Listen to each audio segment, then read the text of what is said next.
नमस्कार दोस्तों, आपका स्वागत है हमारे स्टोरी पॉडकास्ट में। चलिए शुरू करते हैं कहानी। गोदान भाग 35। लेखक मुंशी प्रेमचंद। लाला पटेश्वरी पटवारी समुदाय के सद्गुणों के साक्षात अवतार थे। वह ये न देख सकते थे कि कोई असामी अपने दूसरे भाई की इंच भर भी जमीन दबा ले, न वह यही देख सकते थे कि असामी किसी महाजन के रुपए दबा ले। गांव के समस्त प्राणियों के हितों की रक्षा करना उनका परम धर्म था। समझौते या मेलजोल में उनका विश्वास न था। ये तो निर्जीवता के लक्षण है। वो तो संघर्ष के पुजारी थे, जो सजीवता का लक्षण है। आए दिन इस जीवन को उत्तेजना देने का प्रयास करते रहते थे, एक ने फुलझड़ी छोड़ते रहते थे।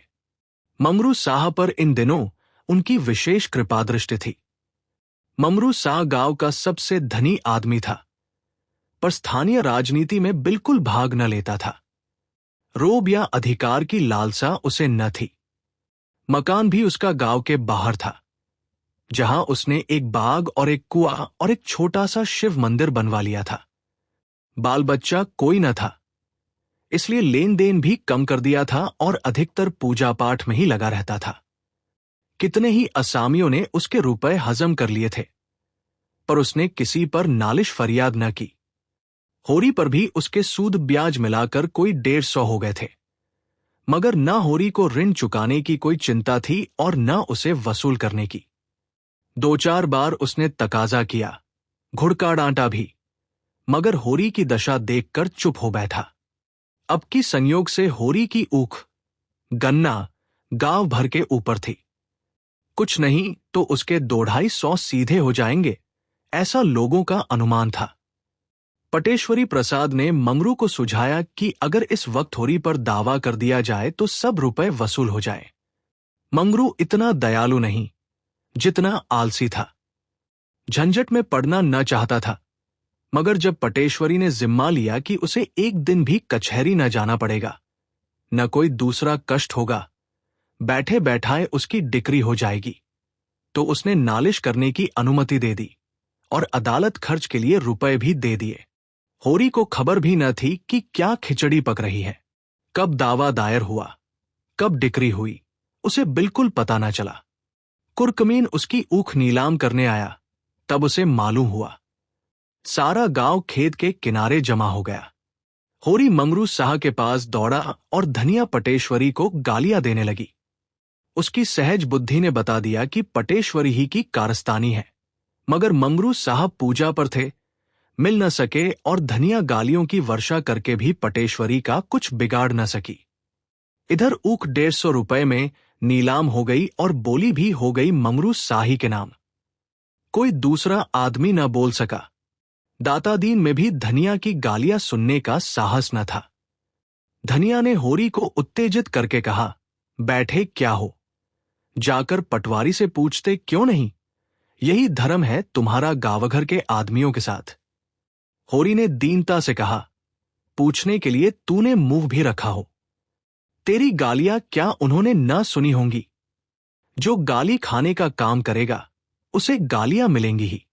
तू गालियां भी देगी और भाईचारा भी निभाएगी। देखूंगी मेरे खेत के नगीच नजदीक कौन जाता है। अमल वाले आकर काट ले जाएंगे, तू क्या करेगी और मैं क्या करूंगी? गालियां देकर अपनी जीभ की खुजली चाहे मिटा ले। मेरे जीते जी कोई मेरा खेत काट ले जाएगा। हाँ, तेरे और मेरे जीते जी सारा गांव मिलकर भी उसे नहीं रोक सकता। अब वह चीज मेरी नहीं, ममरू साह की है। ममरू साह ने मरमर कर जेठ की दोपहरी में सिंचाई और गोड़ाई की थी। वह सब तूने किया, मगर अब वह चीज ममरू साह की है। हम उनके कर्जदार नहीं हैं। ऊख तो गई, लेकिन उसके साथ ही एक नई समस्या आ पड़ी। दुलारी इसी ऊख पर रुपए देने पर तैयार हुई थी। अब वह किस जमानत पर रुपए दे? अभी उसके पहले ही के 200 पड़े हुए थे। सोचा था ऊख के पुराने रुपए मिल जाएंगे तो नया हिसाब चलने लगेगा। उसकी नजर में होरी की साख 200 तक थी। इससे ज्यादा देना जोखिम था। सहालक सिर पर था। तिथि निश्चित हो चुकी थी। गौरी महतो ने सारी तैयारियां कर ली होंगी। अब विवाह का टलना असंभव था। होरी को ऐसा क्रोध आता था कि जाकर दुलारी का गला दबा दे। जितनी चिरौरी विनती हो सकती थी वो कर चुका, मगर वह पत्थर की देवी जरा भी न पसीजी। उसने चलते चलते हाथ बांध कर कहा, दुलारी, मैं तुम्हारे रुपए लेकर भाग नहीं जाऊंगा। न इतनी जल्द मरा ही जाता हूं। खेत हैं, पेड़ पाले हैं, घर है, जवान बेटा है। तुम्हारे रुपए मारे न जाएंगे। मेरी इज्जत जा रही है, इसे संभालो। मगर दुलारी ने दया को व्यापार में मिलाना स्वीकार न किया। होरी ने घर आकर धनिया से कहा, अब। धनिया ने उसी पर दिल का गुबार निकाला, यही तो तुम चाहते थे। होरी ने जख्मी आंखों से देखा, मेरा ही दोष है, किसी का दोष हो, हुई तुम्हारे मन की। तेरी इच्छा है कि जमीन रहन रख दूं। जमीन रहन रख दोगे तो करोगे क्या? मजूरी। मगर जमीन दोनों को एक सी प्यारी थी। उसी पर तो उनकी इज्जत और आबरू अवलंबित थी। जिसके पास जमीन नहीं वो गृहस्थ नहीं, मजूर है। होरी ने कुछ जवाब न पाकर पूछा, तो क्या कहती है? धनिया ने आहत कंठ से कहा, कहना क्या है? गौरी बारात लेकर आएंगे। 1 जून खिला देना। सवेरे बेटी विदा कर देना। दुनिया हंसेगी, हंस ले। भगवान की यही इच्छा है कि हमारी नाक कटे, मुंह में कालिख लगे तो हम क्या करेंगे? सहसा नोहरी चुंदरी पहने सामने से जाती हुई दिखाई दी। होरी को देखते ही उसने जरा सा घूंघट निकाल लिया। उससे समधिनी का नाता मानती थी। धनिया से उसका परिचय हो चुका था। उसने पुकारा, आज किधर चली समधिन? आओ, बैठो। नोहरी ने दिग्विजय कर लिया था और अब जनमत को अपने पक्ष में बटोर लेने का प्रयास कर रही थी। आकर खड़ी हो गई। धनिया ने उसे सिर से पांव तक आलोचना की आंखों से देखकर कहा, आज इधर कैसे भूल पड़ी? नोहरी ने कातर स्वर में कहा, ऐसे ही तुम लोगों से मिलने चली आई। बिटिया का ब्याह कब तक है? धनिया स्निग्ध भाव से बोली, भगवान के अधीन है, जब हो जाए। मैंने तो सुना इसी सहालग में होगा। तिथि ठीक हो गई है? हाँ, तिथि तो ठीक हो गई है। मुझे भी नेवता देना। तुम्हारी तो लड़की है, नेवता कैसा? दहेज का सामान तो मंगवा लिया होगा। जरा मैं भी देखूं। धनिया असमंजस में पड़ी, क्या कहे। होरी ने उसे संभाला, अभी तो कोई सामान नहीं मंगवाया है, और सामान क्या करना है, कुसकन्या तो देना है। नोहरी ने अविश्वास भरी आंखों से देखा, कुसकन्या क्यों दोगे महतो? पहली बेटी है, दिल खोल कर करो। होरी हंसा, मानो कह रहा हो, तुम्हें चारों ओर हरा दिखाई देता होगा, यहां तो सूखा ही पड़ा हुआ है। रुपए पैसे की तंगी है, क्या खोल कर करूं? तुमसे कौन पर्दा है? बेटा कमाता है, तुम कमाते हो, फिर भी रुपए पैसे की तंगी, किसे विश्वास आएगा? बेटा ही लायक होता तो फिर काहे को रोना था? चिट्ठी पत्तर तक भेजता नहीं, रुपए क्या भेजेगा? यह दूसरा साल है, एक चिट्ठी नहीं। इतने में सोना बैलों के चारे के लिए हरियाली का एक गट्ठा सिर पर लिए यवन को अपने अंचल से चुराती बालिका सी सरल आई और गट्ठा वही पटक कर अंदर चली गई। नोहरी ने कहा, लड़की तो खूब सयानी हो गई है। धनिया बोली, लड़की की बाढ़ रैंड की बार है, नहीं है अभी कै दिन की। वर तो ठीक हो गया है ना? हाँ, वर तो ठीक है। रुपए का बंदोबस्त हो गया तो इसी महीने में ब्याह कर देंगे। नोहरी दिल की ओछी थी। इधर उसने जो थोड़े से रुपए जोड़े थे वे उसके पेट में उछल रहे थे। अगर वह सोना के ब्याह के लिए कुछ रुपए दे दे तो कितना यश मिलेगा। सारे गांव में उसकी चर्चा हो जाएगी। लोग चकित होकर कहेंगे, नोहरी ने इतने रुपए दे दिए, बड़ी देवी है। होरी और धनिया दोनों घर घर उसका बखान करते फिरेंगे। गांव में उसका मान सम्मान कितना बढ़ जाएगा। वो उंगली दिखाने वालों का मुंह सीधेगी। फिर किसकी हिम्मत है जो उस पर हंसे या उस पर आवाजें कसे। अभी सारा गांव उसका दुश्मन है, तब सारा गांव उसका हितैषी हो जाएगा। इस कल्पना से उसकी मुद्रा खिल गई। थोड़े बहुत से काम चलता हो तो मुझसे लो, जब हाथ में रुपए आ जाए तो दे देना। होरी और धनिया दोनों ही ने उसकी ओर देखा। नहीं, नोहरी दिल लगी नहीं कर रही है। दोनों की आंखों में विस्मय था, कृतज्ञता थी, संदेह था और लज्जा थी। नोहरी उतनी बुरी नहीं है जितना लोग समझते हैं। नोहरी ने फिर कहा, तुम्हारी और हमारी इज्जत एक है। तुम्हारी हंसी हो तो क्या मेरी हंसी न होगी? कैसे भी हुआ हो, पर अब तो तुम हमारे समधी हो। होरी ने सकुचाते हुए कहा, तुम्हारे रुपए तो घर में ही हैं, जब काम पड़ेगा ले लेंगे। आदमी अपनों ही का भरोसा तो करता है, मगर ऊपर से इंतजाम हो जाए तो घर के रुपए क्यों छुए?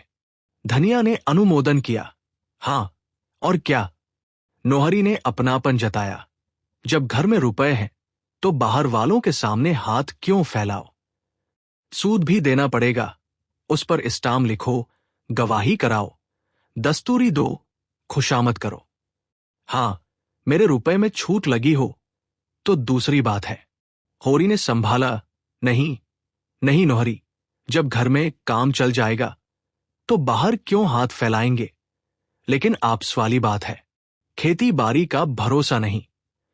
तुम्हें जल्दी कोई काम पड़ा और हम रुपए न जुटा सके तो तुम्हें भी बुरा लगेगा और हमारी जान भी संकट में पड़ेगी। इससे कहता था, नहीं, लड़की तो तुम्हारी है, मुझे अभी रुपए की ऐसी जल्दी नहीं है, तो तुम ही से लेंगे। कन्यादान का फल भी क्यों बाहर जाए? कितने रुपए चाहिए? तुम कितने दे सकोगी? 100 में काम चल जाएगा।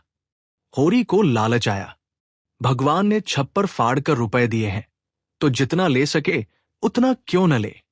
100 में भी चल जाएगा, 500 में भी चल जाएगा, जैसा हौसला हो। मेरे पास कुल 200 रुपए हैं, वो मैं दे दूंगी, तो इतने में बड़ी खुशहाली से काम चल जाएगा। अनाज घर में है, मगर ठकुराइन, आज तुमसे कहता हूं, मैं तुम्हें ऐसी लक्ष्मी न समझता था। इस जमाने में कौन किसकी मदद करता है और किसके पास है? तुमने मुझे डूबते से बचा लिया। दिया बत्ती का समय आ गया था, ठंडक पड़ने लगी थी, जमीन ने नीली चादर ओढ़ ली थी।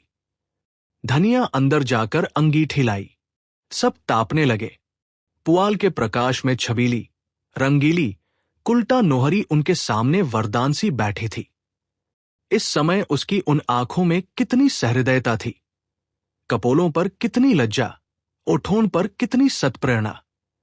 कुछ देर तक इधर उधर की बातें करके नोहरी उठ खड़ी हुई और ये कहती हुई घर चली, अब देर हो रही है, कल तुम आकर रुपए ले लेना महतो। चलो, मैं तुम्हें पहुंचा दूं। नहीं नहीं, तुम बैठो, मैं चली जाऊंगी। जी तो चाहता है तुम्हें कंधे पर बैठाकर पहुंचाओ। नोखेराम की चौपाल गांव के दूसरे सिरे पर थी और बाहर बाहर जाने का रास्ता साफ था।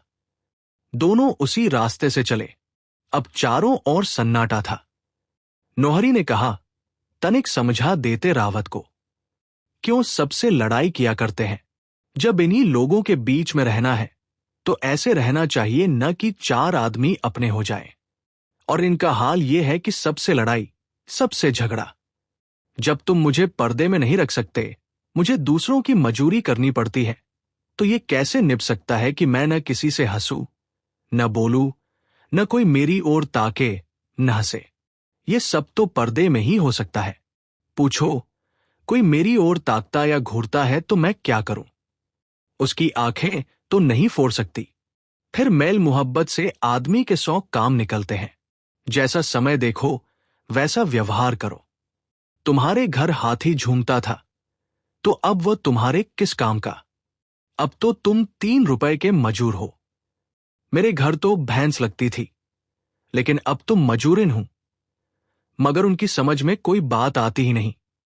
कभी लड़कों के साथ रहने की सोचते हैं, कभी लखनऊ जाकर रहने की सोचते हैं। नाक में दम कर रखा है मेरे। होरी ने ठकुर सुहाती की। ये भोला की सरासर नादानी है। बूढ़े हुए, अब तो उन्हें समझ आनी चाहिए। मैं समझा दूंगा, तो सवेरे आ जाना, रुपए दे दूंगी। कुछ लिखा पड़ी, तुम मेरे रुपए हजम न करोगे, मैं जानती हूं। उसका घर आ गया। वो अंदर चली गई। होरी घर लौटा